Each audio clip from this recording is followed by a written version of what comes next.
What is up, people? Welcome back to the Performance Playbook podcast.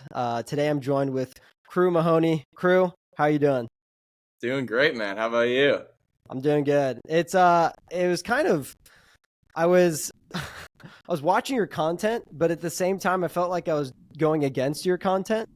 And so Is- I'm sitting there on my phone kind of scrolling through, Uh-huh. and I feel like now that I've started this podcast, I'm kind of actively seeking kind of not like impressive individuals, but people that are inspiring, people that have something that a lot of people can gain from. But I'm sitting there, feel like I'm death scrolling. I'm doing the opposite of what what you're shooting for. But um, walk us through how you got into your content. Well, look, I mean, the lifestyle stuff and all of the things revolving the way I live, that's been kind of a very long-term thing. So, I didn't make a video about running every single morning until day 1300 in a row of running every single morning. And so, Ah. it was always a very, isolated self-improvement, very personal thing to me. And, through doing all those different things, I feel like I got a very unorthodox education, maybe about myself, but also about the world around me and kind of how our minds work. Maybe not in a professional sense, but you learn quite a bit from being out there every day, running by yourself, just thinking. And it would frustrate me because I'd see other people making content and things like that, and maybe they were making a living off of making content, and it was stupid. And that was just, I mean, that hurts, because when you feel like you have something to offer but you don't have that platform, and then people that do have that platform might not even be using it for something valuable, it sucks to see. But I would sit there with that thought, and then I would think, well, how am I going to have that platform if I don't make videos? No one's going to come around and just say, "Hey, you're that guy. You should make videos about this." And so every day, starting on day 1300, I started to film myself, and I would just write some things down. Talk about my mindset, talk about things I've learned, things that other people might find helpful, and I mean, they were pretty bad at the beginning. I mean, my ability to articulate and get these ideas together was pretty busted, to be honest. But, over time, I've definitely understood how to translate that self language into something that other people can understand. Uh, and that's something interesting that I point out a lot, is I think we all kind of have that self language where we know exactly what we're talking about, but sometimes it's hard to put that into words exactly how you thought about it. And that's one of my biggest accomplishments on a micro level day to day, is when I have an idea and I write things out and it comes out how I was thinking of it. So, all that to say that, things didn't start out exactly how they are now in terms of the content and just knowing what I really wanted to get out of it. And I mean, same goes for the running itself on day one, or the lifestyle itself on day one. I mean, I didn't imagine that this would be my job at one point, making content about the way that I live. I always thought that was something that would be awesome to do, but you never know how that could actually happen. Um, but yeah, man, I think it really came from not really giving myself the excuse anymore of, oh, I should have this ability to share what I think with people, but not doing anything about it. So I mean, that was kind of me putting the foot down and saying, all right, every day I'm gonna just film this video and see what happens. Yeah, and for the people listening that don't know Cru's content, it's mostly running in the morning, and he's giving this kind of motivational talk, and sometimes they're not even. I think the one that I found still might be my favorite, just because it's like I'm not trying to impress someone I don't want to be. That was like the main message, and I was like, oh, I love that. Like I love that, Yeah. and Well, not to cut you off, but please. a lot of people did not love that. Well, I mean, for a little bit of context, I posted that video last week, and I had uh, roughly under 8,000 followers. Hmm. And then today, I think I have 167,000 followers Oh my. from that video you're talking about, getting 21 million views or something. And half of the half of the comments, and there's a lot of comments, are very angry because me explaining that I don't drink, I don't mess around, I don't smoke, I don't go out, I don't party, all these things. That strikes a chord with the people that do that. And nowhere in that video am I saying that other people have to do what I do, that other people have to live the same way.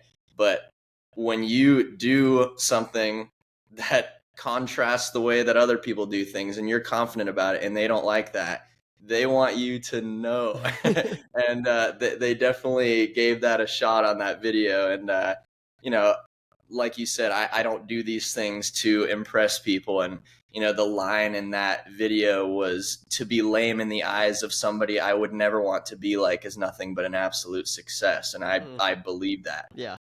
because why would I take the judgment of standard from somebody who I don't look up to? Yeah. All those people that are commenting negative things. I've never once gone on TikTok and scrolled and commented something mean.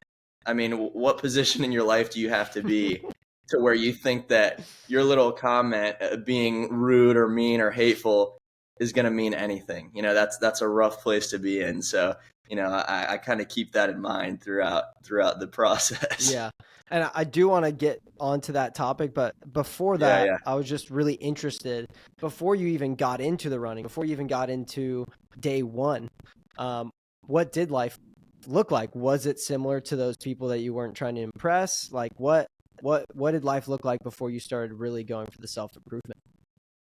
Yeah, man. I mean, I feel like I've always had different versions of it because, I'll start with this. I've always had the feeling that, you know, I'm not innately better than anybody else, but also nobody else is innately better than me. So when I see somebody in the position that I want to be in, when I see that content creator who makes a living off of the way he lives, or the person that's really good at speaking, or person who's financially free, whatever it might be, I've always looked at that as something that I could achieve if I'm willing to put in the work and sacrifice that it takes.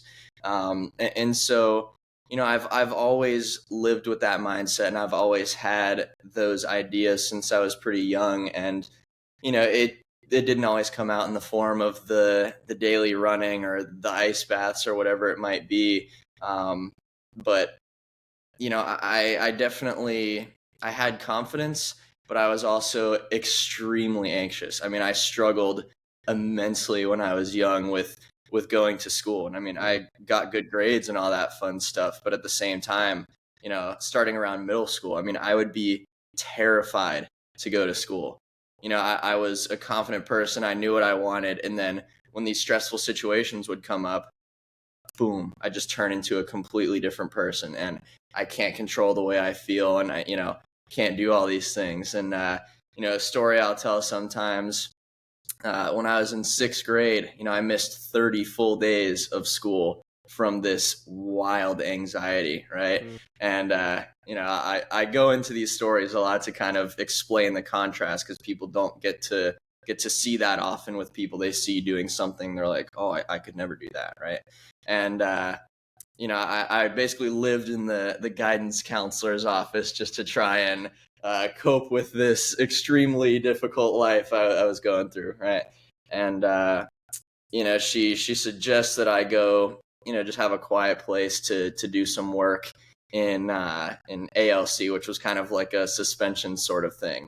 And apparently, the teacher that was in charge of that didn't get the memo, that I wasn't, misbehaving. I was more so just terrified for my life of being at school.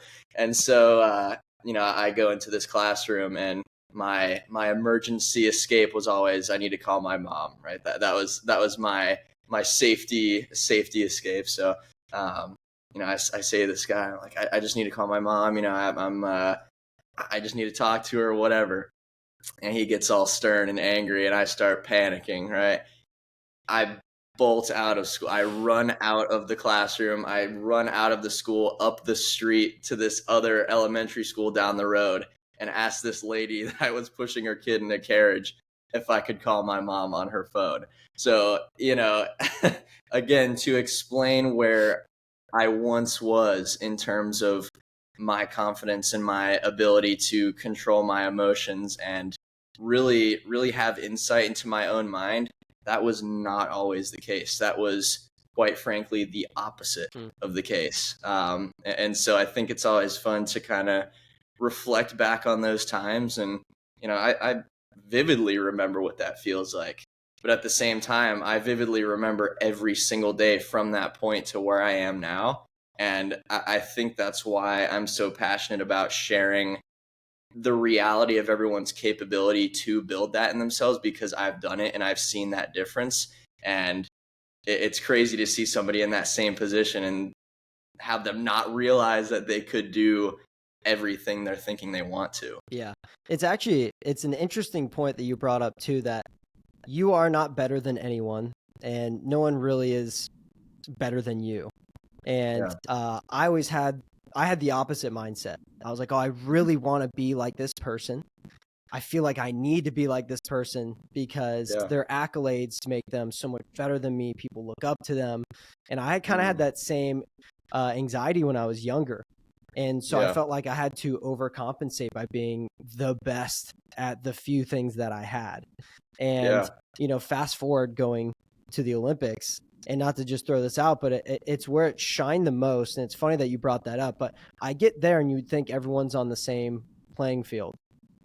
But some people's minds are just so blown up by what I am. Like, I'm an Olympian, and you'll sit next to them. They'll act like you're trash. They'll act like you're trash. You're like, all right. We're all kind of the same here, but it's funny to see people kind of build themselves up past that.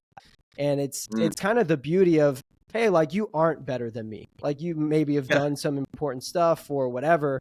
The people that I recognized, and there was a specific group that was really like that. They didn't even get past the prelims. And so it kind of goes to show that there's a poor compensation of, you're compensating because maybe you don't feel like you're that great and you have to push. But I think that's super interesting so you were a younger kid, you had a lot of anxiety. And so by, believing in yourself and doing these things, that's how you're able to prove to yourself, hey, I am a strong-willed individual and I can do these things. Did you have any sports behind that too, or was it just kind of school? Yeah, I mean, I was into soccer for a really long time, so was definitely obsessed with that for quite a while, and then kind of transitioned out of that and started getting into a lot of tumbling and flips, handstands, all that crazy stuff, and which I still love to do. So, definitely just put a lot into that. I mean, I think really it was just being responsible for just me. I felt like it was difficult to be on a team if other people didn't care as much or weren't kind of on the same page. And so I think I always found a bit more interest in those solo pursuits of doing that. But yeah, I mean, did a lot of that, and I think I don't think it was necessarily school focused. I think that same anxiety came up in other places. Maybe it didn't shine through as much because school was just this daily thing, right? And I felt trapped by it, and that was kind of the most overwhelming part of it, was there's nothing I can do about this. And I think what that really speaks to is a lot of us are in situations like that. I talk quite a bit about what we can versus what we can't control, right? And often what we're overwhelmed by immensely on a daily basis are these things that we can't control. But you can actually change how much those things affect you by working on the things that you can control.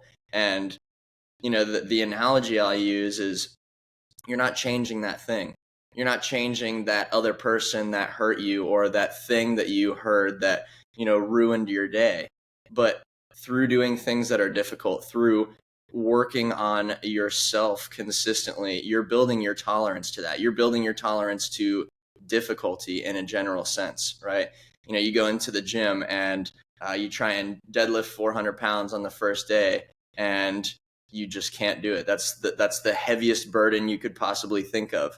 And then, 2 years down the line, after consistently lifting and building that tolerance, then you can pick it up. Did the barbell change? No, it's the exact same weight, right? It's the same situation, but now you can do that because you've changed you based on the things that you can control.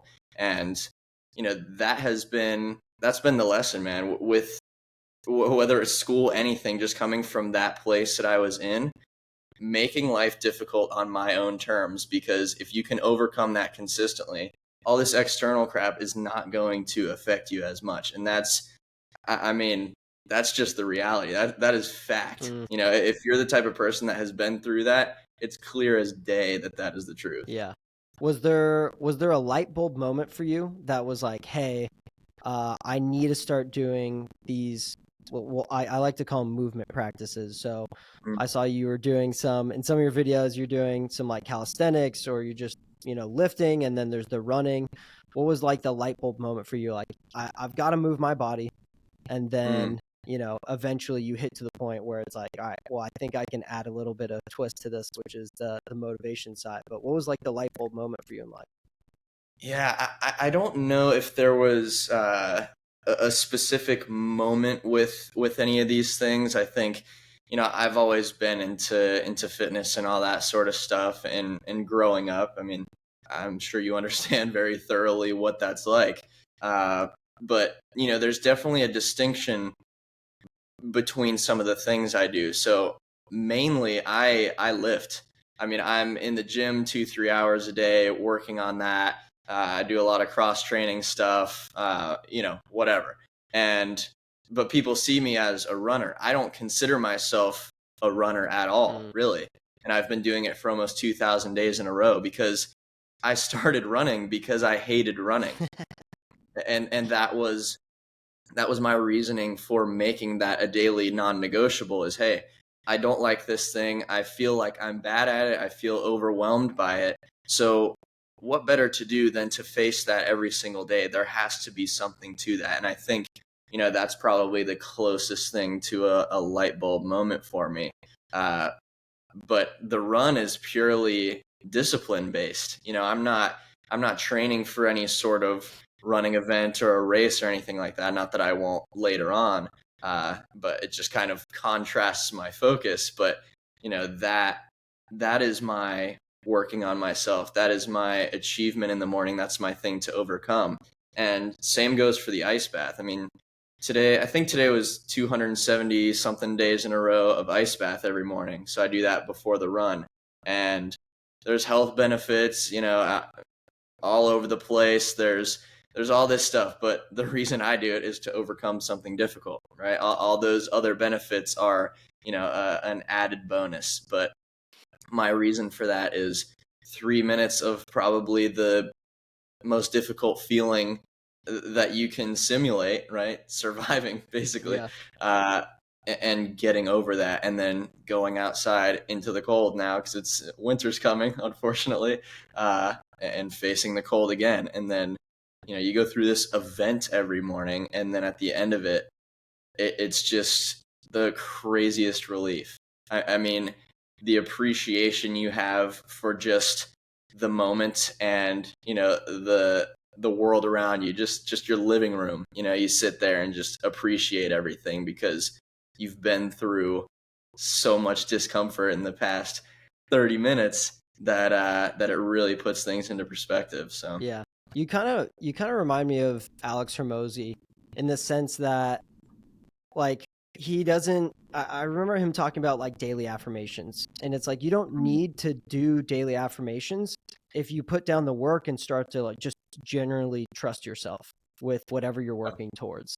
yeah. You clearly have a great consistency to you. What have you learned from that consistency? Because I definitely feel that you wake up in the morning, you're like, oh my God, like my back or my quads. What have you learned through pushing through those hard mornings? Yeah. Well, first of all, thank you. To be compared to Alex Hormozy. That's a pretty sweet compliment. So I'll take that. Let's go. Um, but you know, I think at a certain point, even overcoming that is almost cliche to me Mm. because it's happened so many times. You know, I had a client call for my coaching actually earlier today, and I was talking to him about this specifically, and I was explaining that every day actually feels like day one, and when you're looking at someone that kind of does the thing, you know, the Goggins, or maybe someone that sees me running every day, and they're just that kind of person, it doesn't seem like that could be you, and you also don't see where they started out. Hmm. And you can say that all day. Someone can tell their story, but they're still not going to understand that every single day genuinely feels like another day one. I mean, you know, maybe I'm the guy that ice bath and runs and does all this stuff. I wake up and I stare down that water and I'm nervous every single time. I stand at the door shivering before I go out to run every single time. I'm, you know, trying to remember what I want to say and trying to gather my thoughts and not sure if what I'm saying is good enough every single time. You know, there's not a break in that. And I think it's extremely difficult, but that's the beauty of that consistency because that's the standard. That's how you win. You know, it doesn't matter how good you get at it. You don't get to 1900 days in a row of running without doing that every single day. I mean, you have to make that one decision 1900 times in a row. You know, there's no coasting. There's no you hit a point and then it's just you're smooth sailing. It's never like that. And I think that's really important for people to know because they look at these figures as superheroes, and there are none of those. I can promise you that no one's a superhero. Some people are just really willing to kind of put in some work, you know. Yeah. Yeah. And again, it kind of, I don't know if you've listened to Goggins talk, but I mean, he's talked about staring at his shoes for like 30 minutes. So it's just like, it is never easy, but even Yeah. what are the things, what are the things that, I didn't know if that was if that, something's going on in my uh, computer here. Might have. pop through? Yeah. Got it? There we Oh, go. okay. Um, Sorry oh, about you're that. good. In those days, right? Because I'm assuming you've run into a sick day. You've run into a day that like maybe something physically hurts. Yeah. How do you push through those days? Because everyone has that, that, oh well, like my knee kind of feels sore, or I didn't sleep super well last night. I feel like I have a cold. I probably shouldn't go run. What would be your backing to that, to say no, go run? Yeah, you know, I think something really important to mention is the sustainability of what I choose to have as a non-negotiable. So to me, running a mile or two is not a Mm. marathon, right? And so I think it's definitely important to establish that. You know, I've I've thrown up on my run. You know, there's been plenty that has happened in the span of about 2,000 days. You know, so there's no shortage of a little bit of adversity there. But you know, I was thinking about this today actually. When those things come about, I mean, the sickness one that sucks. I mean, there's really no way around Yeah. that. But you know, if it's raining or you're really sore or just these things that could be an excuse, uh, at a certain point are simply motivation. You know, because I know that I'm going to do it no matter what. And if it's pouring down rain, I look out the window and it's just going crazy. I just think, you know, this is kind of fun because I'm going to be out there anyways. And this will just be cool to see myself out there doing it when maybe nobody else would want to. And I think there's definitely a beauty to having that sort of confidence in yourself. Um, and, you know, um, it's not a I'm better than anybody sort of thing in any kind of way, as we talked about before.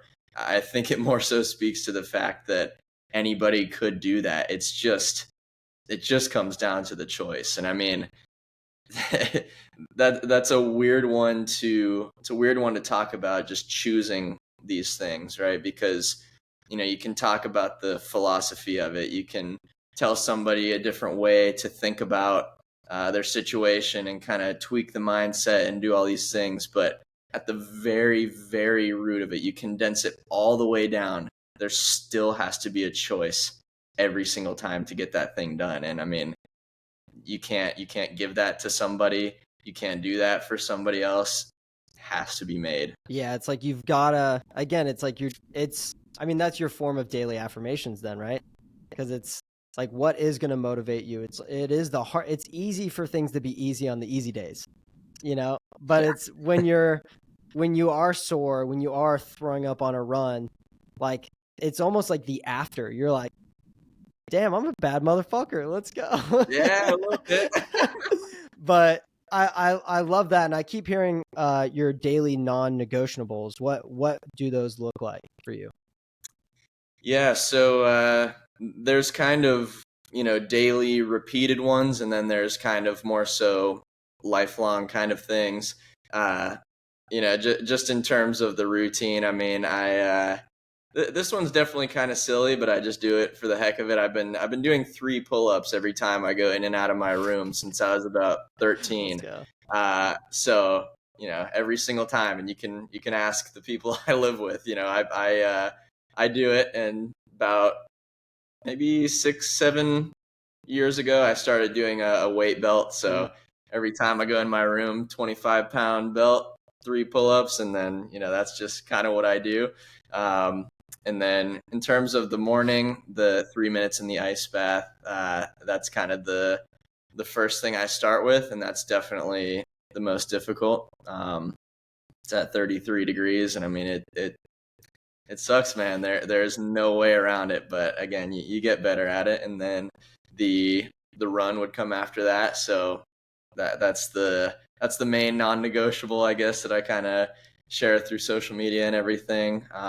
So I'll typically run about 2 miles. It used to just be one, but the place I film my videos is a little further out, mm, so it's about 2 miles now. So um, do that, and then a good example of a lifelong one would be the diet. So I don't eat any processed foods. And by processed foods, I mean ultra processed. Of course, ground beef goes through a mechanical grinding, but I think anybody with a brain can make the distinction. I've gotten some hate with that one in the past, so yeah. just wanted to make sure I was clear there. But yeah, pretty much just meat, fruit, rice, dairy, and yeah, I've been doing that for quite some time. I've been really focusing on refining the way I eat since about early high school, Mm, so maybe 7, 8 years, and then yeah, I mean, haven't had a chip or a cookie or anything like that in probably 7 years or so. yeah.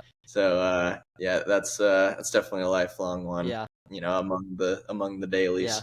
I like those. Those are great. I think it's interesting too, because I work with some people too, just on like that personal training side, and Yeah, it's yeah, interesting to see that the human mind is so hard.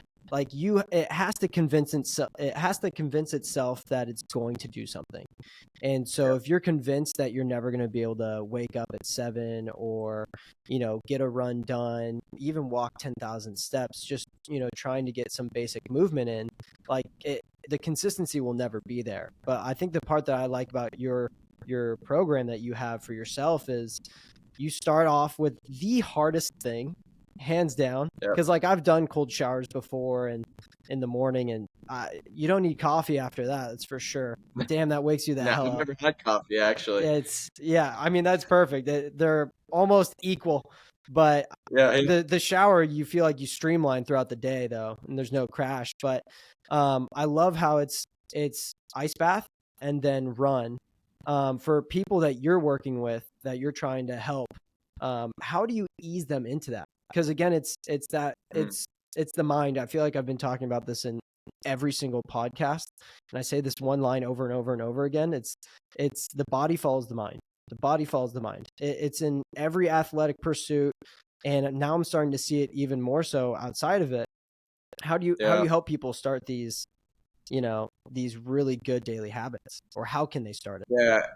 Yeah. Something I wanted to comment before I forget, because you said, our minds have to convince themselves. Something that's really interesting is that, someone who's just starting out is going to rationalize why they can't do it. They'll come up with a story of why, it doesn't make sense to be able to do these things. You get to a point where you rationalize doing it. I'm planning a trip with a friend of mine, and I'm already thinking about how I'm going to get ice into some sort of trash can or barrel or something at this random place in freaking Texas to take an ice bath before I go on my run. Let's go. That's how I think. So I'm sitting there rationalizing doing the hard thing, Mm. and I'm thinking, man, all I do to struggle, right? But I think in the simplest way of explaining it for people I work with, it's sustainability, and everybody has a different version of that. But it has to be something that you can stick to consistently. I think that's where the consistency comes in. I don't know if my computer keeps making noise for you, but that's annoying. Yeah, I can hear it, but it's not the end of the world. Okay, yeah, I have my whole thing on do not disturb, but disturb as they will.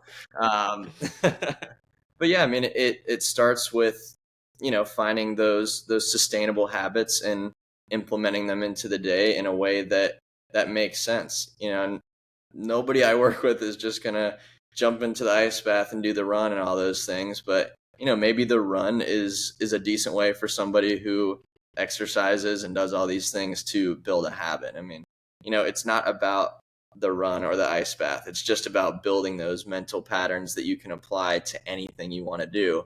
And that's a very transferable skill. I mean, when you can sit in some cold water and compose yourself and control your breathing, when your boss or something is yelling at you, then you can be more present in that moment and say, okay, and then you realize that that's someone else taking out their hardship on you, and it's not a you problem, and you start to become very aware, whether it's ice bath or talking to someone or doing a difficult workout or whatever it is. It's all that same mechanism in your brain.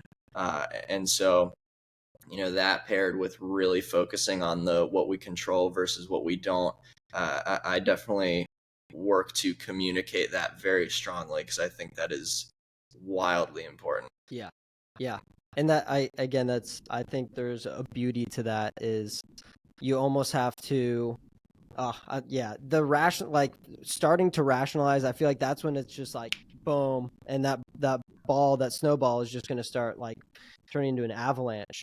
And again, it's when you're helping people get to that point. Um, is there usually a moment it's going to click, or how do you usually kind of know it's working for them? Like, do you just see the Yeah, man, consistent pattern? it's everyone is very different. I've learned that in just talking to people, whether it's a client situation or not.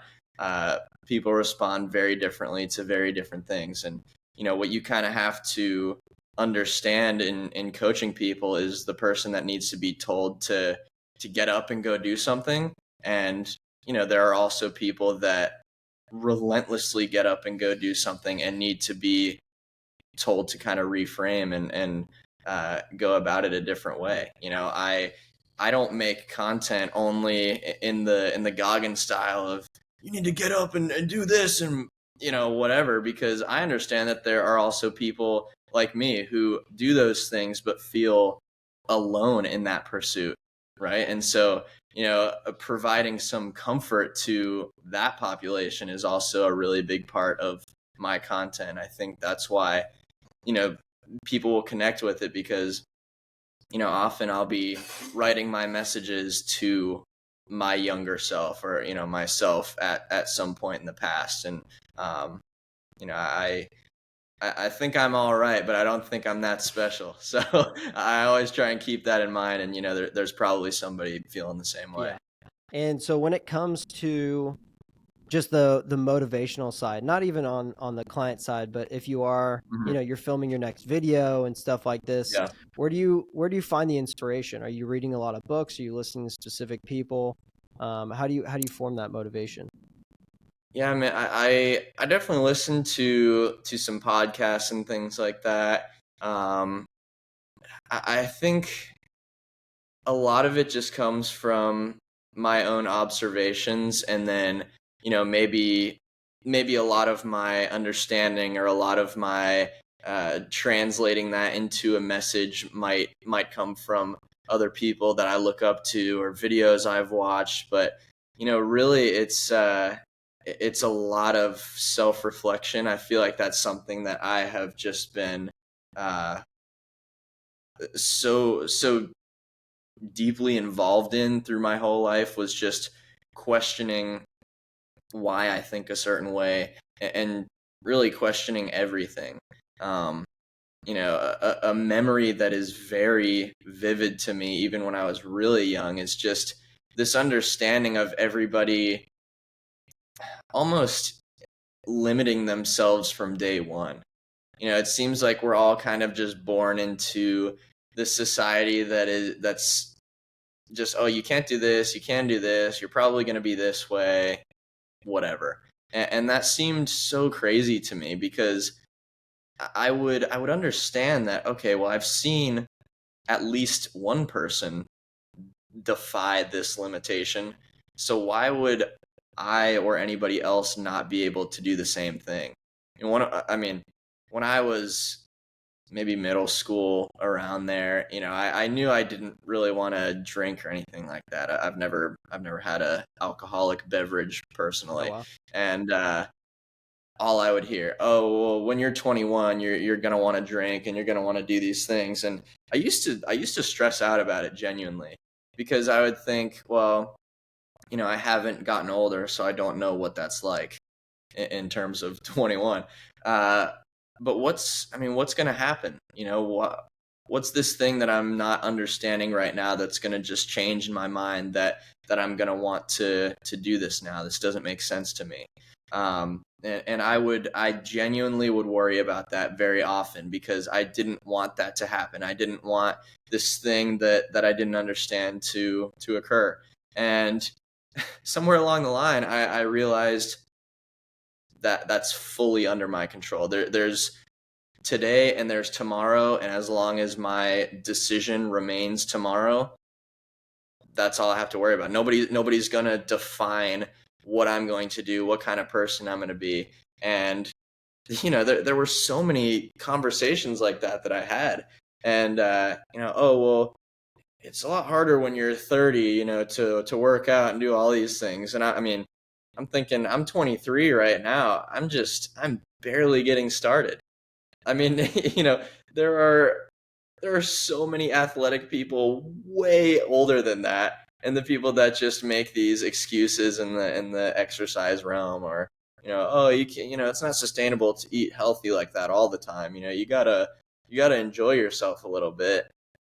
I enjoy everything I eat. I mean, I've just built it in a sustainable way, and have this foundation where I'm not fighting myself all the time. These things are just part of what I do, and they make sense, and I've seen the benefit from that. But somebody who just kind of sees that externally thinks it's this daily struggle to keep up with these Mm, things. yeah. Yeah, and so I mean then you're consistently pushing against the grain within culture. And I think Yeah. that's kind of the interesting part, right? Cuz then you have a lot of, let's just say for your videos, you have a lot of the culture, quote unquote, attacking you, because there's that insecurity of how can he do that? Stupid. That's, because they don't Yeah. understand it, they're gonna try to pull you down. That's interesting that you've Right. never drank before, because I've been and it's I've been on both sides. I've been on the side of, well, I broke my wrist. I'm a senior in high school. I might as well, partake and Yeah. have fun, right? Because that's what I've been missing. And then I did it for a Right. bit. I did it into college, and you get deep into that rabbit hole, and you're like, these interactions I have with people are shallow, And I really recognized this too when I started going to parties sober. And you would hear the Yeah. conversations people had, and you just laugh. You're like, this is such a waste of their time too. They think, oh, I had such a fun night. We did all these dope things. And sure, you might connect with someone new, but the the the actual conversations that they're having are useless. And so the more I did that, the more I understood. I was like, damn, this kind of sucks. And then I started drinking less and less and less. And I would hear a little bit of pushback.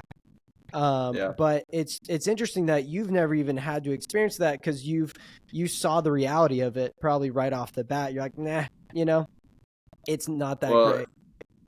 yeah. I mean, I heard stories just like the one that you explained, and I think a lot of people, I don't relate to this, but I think a lot of people need to understand that for themselves. Maybe I've always been very receptive to advice like that and stories like that, where I thought, well, I've heard this so many times.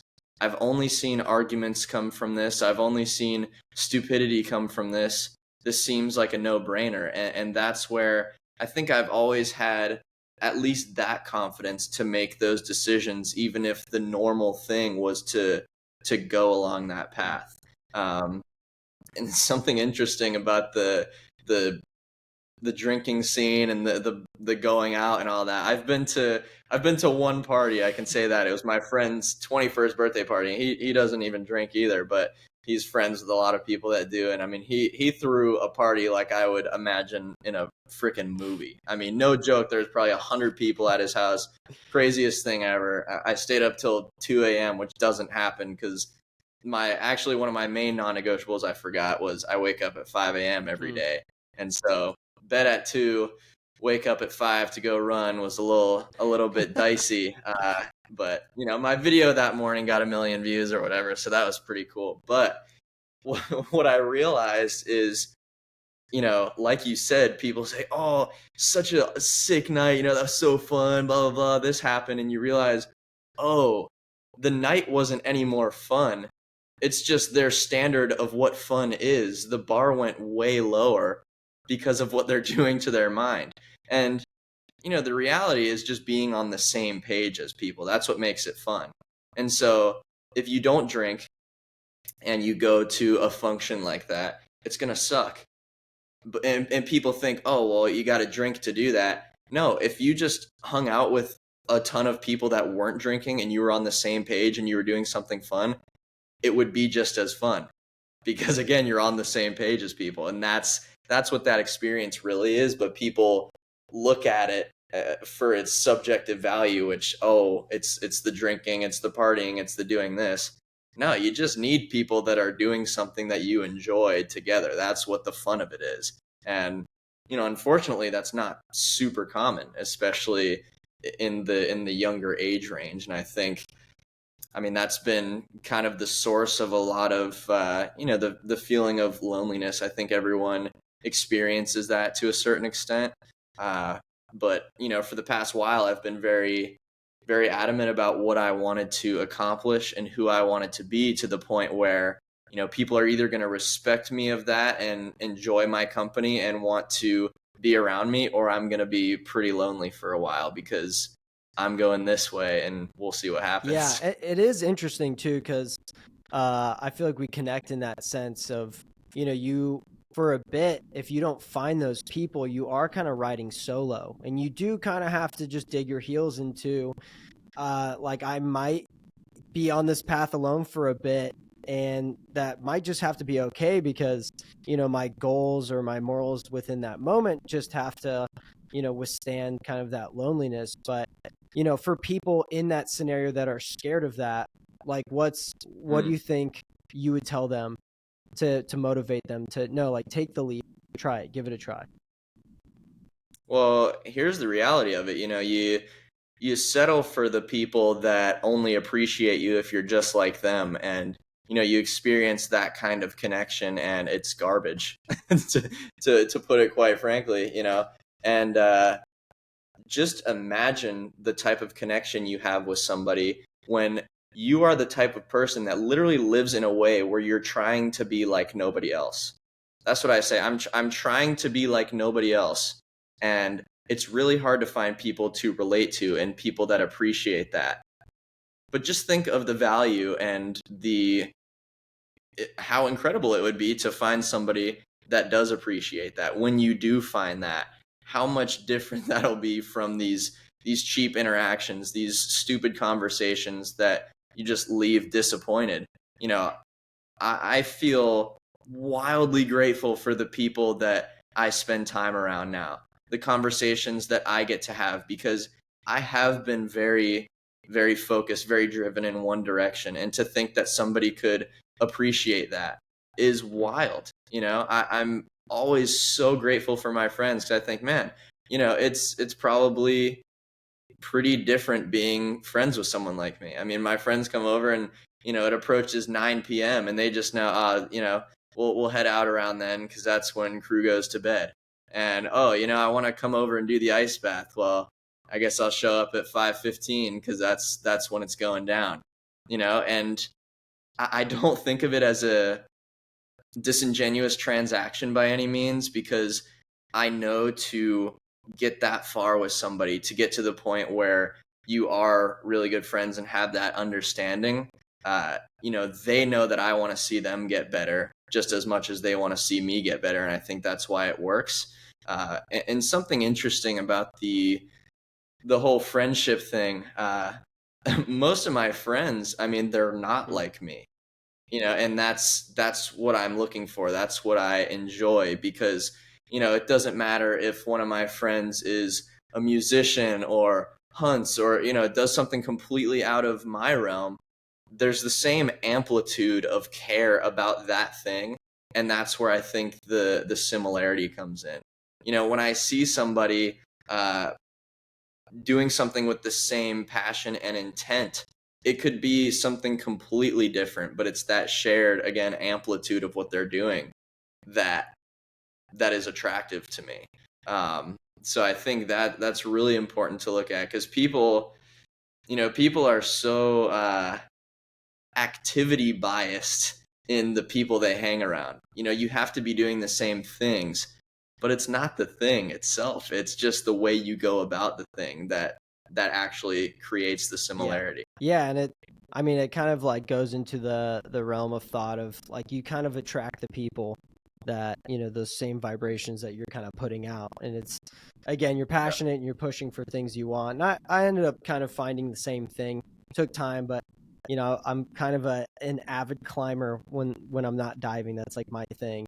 And connecting with people in that realm was super easy. And then I started finding a lot of people that were similar, that, again, they like to go out and party, but like that's fine. Like, go ahead and do that. But the you could tell that they were just as motivated within these other pieces that played into it. Yep. And I think that part for me is beautiful. But I do want to touch back on the diet. I found is a pretty interesting part, right? Because, and even with me saying that, right, the diet, it's funny to think that just eating healthy is a diet nowadays, and it's been so skewed. But did you have any pre-existing issues that led you into eating cleaner, or you just were like, hey, I'm already doing X, Y, and Z to make me healthier, I might as well just do this too? Yeah, it's pretty interesting, because that was more so my introduction into the whole lifestyle actually was the eating thing. So that was pretty much the first thing that I really tackled or tried to understand. And where it started, I was getting all my information about diet and everything from bodybuilding culture, in a sense. I mean, I was just eating in a bunch of stupid ways just to try and be shredded. I mean, who's not shredded at 130 pounds, right? But yeah, I mean, I would eat along those lines and make all these efforts, but didn't really understand it. I mean, I was looking at the nutrition facts instead of the ingredients. I didn't really know what I was looking for. But I would do the whole cheat day thing. And that's what that was a pretty pivotal point for me, because, I would eat healthy during the week, and then Sunday I'd have a cheat day and I would eat some donuts or something, and it just felt stupid at a certain point. I thought, what kind of transaction is this? I'm just eating all this yummy food, right? And then I feel like an idiot 30 minutes later. Why did I even do that? I just feel gross. And that to me was kind of a light bulb moment for the diet stuff, because I was thinking, well, I don't eat healthy during the week to just ruin it on the weekends. My goal is to be a healthy person, so why am I even doing this? And then immediately that's when I just started cutting out anything that I thought was unhealthy. And back then I didn't have 1% of the understanding I have now about it. So a bunch of my choices were still not the best, but I think what makes a difference is the intention about it, and that's how you get to that point where you do have the understanding. And so, yeah, the food thing is so important. Um, like you said, people get really caught up in the whole diet idea, but when you eat food that's just what we're meant to eat for so long, it just makes sense. You're not hanging on just, oh my God, I need to eat a cookie or something. I've gotta have a slice of that birthday cake. It's just I don't eat that. It's not attractive. You don't get cravings. It's none of that, because you're changing kind of the wiring in your brain of how you see food. I don't see food as just a taste thing. I think of food as fueling my body to be as healthy as I possibly can and to be able to do the things I want to do. So, when you shift your perspective, it's so simple. It makes all of the sense to just eat Yeah, well, you kind of get away. I would kind of coin it this way, and people kind of get pushed back when I say it, but a lot of people are like addicted to mouth porn. It's just like, what Yeah, can yeah, you yeah. shove in your mouth? It has to taste unbelievable for you to, to have this Yeah. meal. And, at some point for me, because I had to try a bunch of different diets. I had a bunch of IBS problems, and they just ruined me Mm, for a super long time. And I eventually was led into more of a diet. And it sounds like we kind of eat more of a similar. It's kind of like more of an animal based, diet, yeah. where it's just, let me eat real food and roll off of that. And it's been a game changer when it comes to. It's funny how, like, baseline, you feel so good, and it's like, well, so good is just how I should feel. And it's crazy to Yeah. find how skewed that's been for so long. Because I remember in between practices, I used to have like this huge thing of pasta with this just Mhm. super, curated, like, sauce that was disgusting, and I would just crash and I'd feel horrible. And then, Yeah. years into learning and trying to figure out what works for me is, I pulled out all of that and just went back into, let me just go to the bare minimum. Let's go to the basics. And you finally Yeah. see how things kind of level off. And it's nuts to see how that's kind of, started to blow up the whole animal based movement. But I do Yeah. think, and I don't know if you've made any post on that, but do you have anything posted on like your diet and stuff?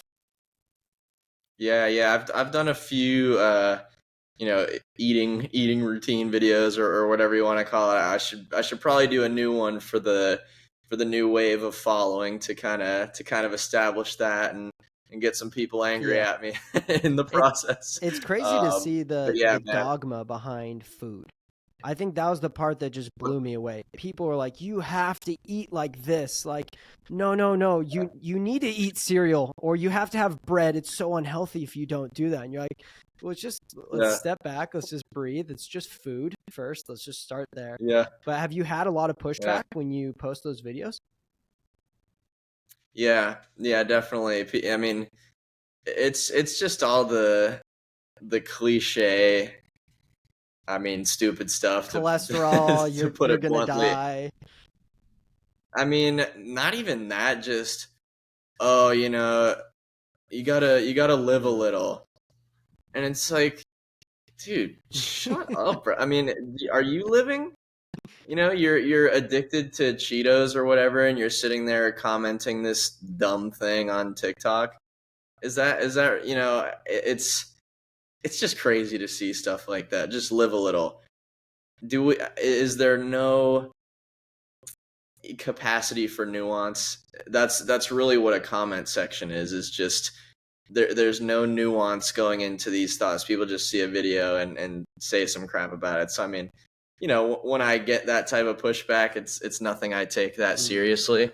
I just think it's so hard for people to understand that, I'm not struggling to eat that way. And it just makes sense. It doesn't seem like common knowledge if you were to go off of what everyone thinks about diet for the most part.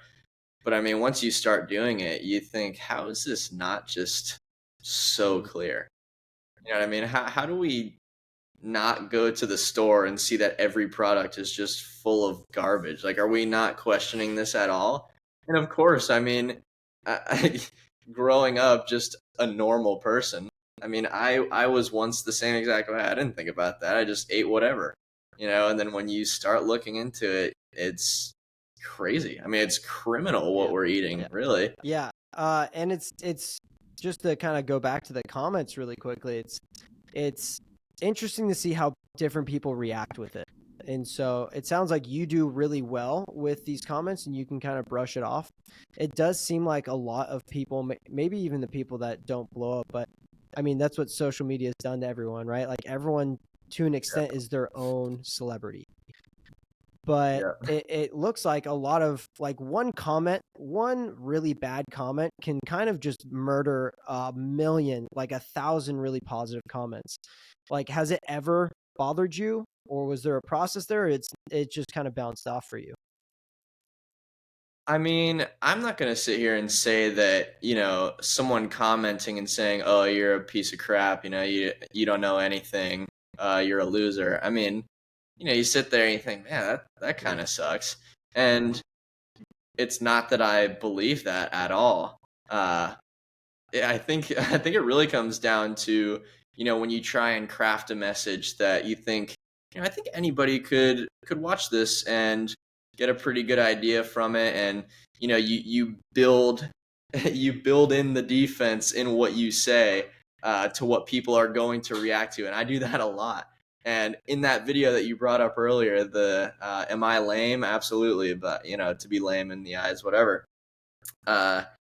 People commented, "Yeah, you're lame for that." And I'm thinking, did you watch the video? I built in my rebuttal to what you just said in the video that you commented on, and that's where it gets kind of funny. But yeah, I mean, it's hilarious because I mean, most of my videos are very serious and very deep. But I'm so sarcastic. I mean, with my friends and real life, I'm very, very sarcastic and dark humor kind of. And so when I see stuff like that, you know, I can't go in there and comment some stuff back, even though I definitely think it, just because it would be fun, Yeah. But I mean, for the most part, I just think, again, kind of like I mentioned before, what kind of person is sitting there commenting this type of thing on Instagram and TikTok? That's sad. And I talk lightly about it, but I genuinely feel bad for someone that's in that position.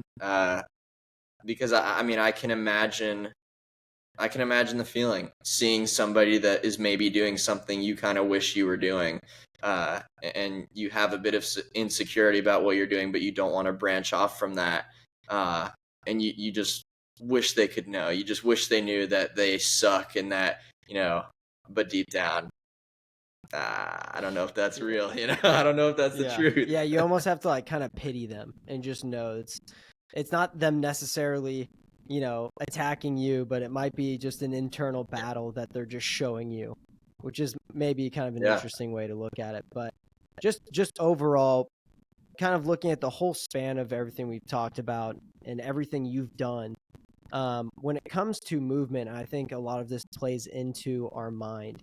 How do you feel like these runs and the consistency of working out and the consistency of jumping in the ice baths, what has that done for you mentally? Do you feel like it's really changed your mind?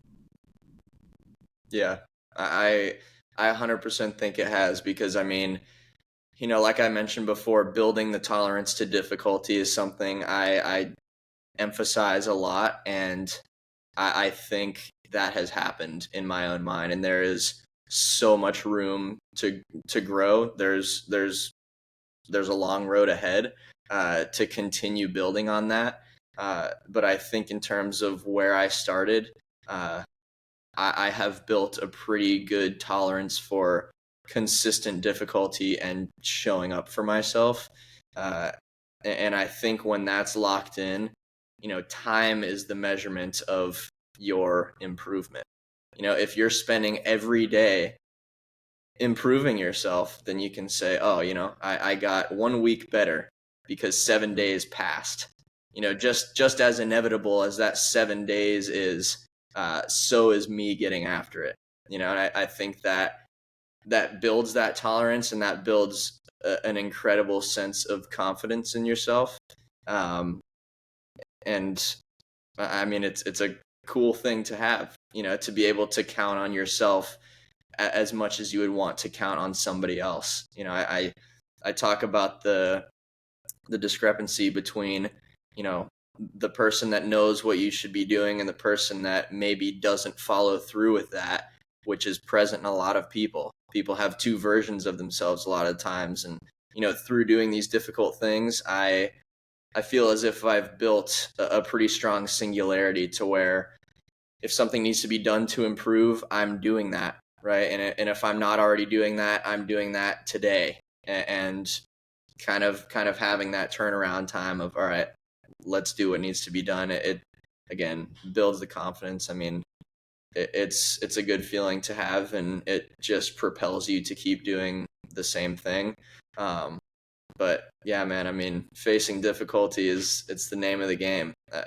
One of the few inevitables of life is difficulty. So if we can get good at facing that, then we can get good at living, Yeah. plain and simple. And if you were to kind of give yourself your young self any just initial tips on how to kind of take on life, and I think this might be a good little ending for this too.